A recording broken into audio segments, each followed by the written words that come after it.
Pourquoi les méduses ne vieillissent pas et autres secrets de longévité de la nature, de Niklas Brennborg.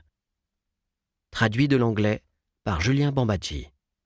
Lu par Damien Viteka. Des esprits chagrins vous diront que nous ne gagnerons jamais la bataille contre le vieillissement, pas plus que nous ne pourrons notablement prolonger la vie. Difficile de partager cette opinion quand vous avez quelques connaissances sur le vieillissement dans la nature. D'autres animaux, tout aussi complexes que nous, peuvent vivre bien plus longtemps, traverser de longues périodes sans vieillir, voire vieillir à rebours. Il est donc difficile de croire que notre durée de vie actuelle soit proche de limites biologiques fondamentales.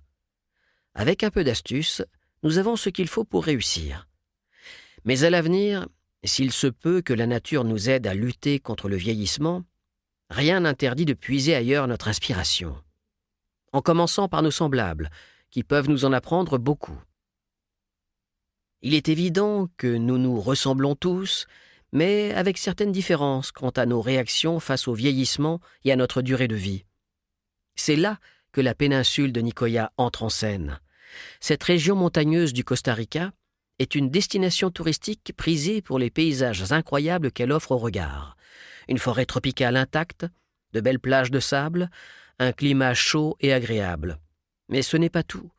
La péninsule est connue grâce au livre « Les zones bleues du bonheur » du journaliste américain Dan Buettner, dans lequel il nous relate son voyage dans les régions du globe connues comme étant des zones bleues, dont les habitants ont une probabilité élevée d'atteindre un âge avancé.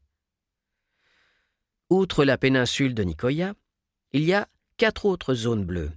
La Barbagia, région du centre de la Sardaigne, Italie, l'île d'Ikaria, Grèce, la préfecture d'Okinawa, Japon, et la ville de Loma Linda, Californie, États-Unis. Les habitants de ces endroits peuvent se vanter d'avoir une espérance de vie qui défie les statistiques. Par exemple, dans la région d'Okinawa, les femmes nées en 1900 avaient une chance de devenir centenaires au moins 7 fois et demie plus grande que les femmes de mon pays natal, le Danemark. Pour un homme, la même probabilité y est presque 6 fois plus élevée qu'au Danemark. Ces territoires paraissent distribués au hasard. La question qui se pose est donc, pourquoi leurs habitants ont-ils une longévité aussi exceptionnelle ? Soit ils possèdent une caractéristique particulière, soit ce sont leur mode de vie et leur environnement qui présentent quelque chose de spécial.